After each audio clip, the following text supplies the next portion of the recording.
De la fin du XIe siècle à la fin du XIIIe siècle, les croisades, qui ne furent pas seulement des guerres de religion, ont eu des conséquences profondes pour l'Europe et le Proche-Orient. Voici quelles sont 5 grandes leçons que l'on peut en tirer. L'importance de la religion comme moteur de guerre et d'unité. Les croisades illustrent la force de la religion au Moyen-Âge.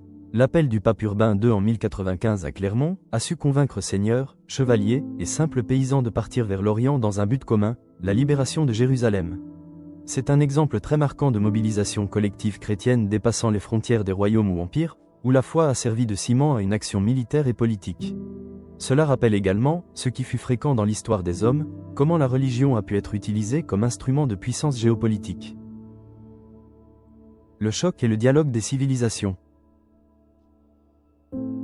Les croisades ont été marquées par des dizaines d'affrontements sanglants entre musulmans et chrétiens, notamment lors de la prise de Jérusalem en 1099 ou lors de la bataille d'Hattin en 1187.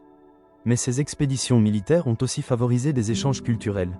Les Européens, au contact des Arabes, ont pu et su profiter de leur expertise en médecine, en algèbre, astronomie ou concernant des techniques agricoles. Ce choc violent entre la civilisation chrétienne et arabo-musulmane a donc aussi engendré des formes de dialogue et des emprunts culturels. L'essor économique et commercial. Avec la création des États latins d'Orient suite à la première croisade, la Terre Sainte devint une plaque tournante du commerce vers l'Europe. Les marchands vénitiens et génois y achetaient des produits de luxe provenant d'Extrême-Orient, les épices, la soie et les pierres précieuses par exemple, les transportaient par navire jusqu'à leur port d'origine, puis les revendaient dans toute l'Europe occidentale.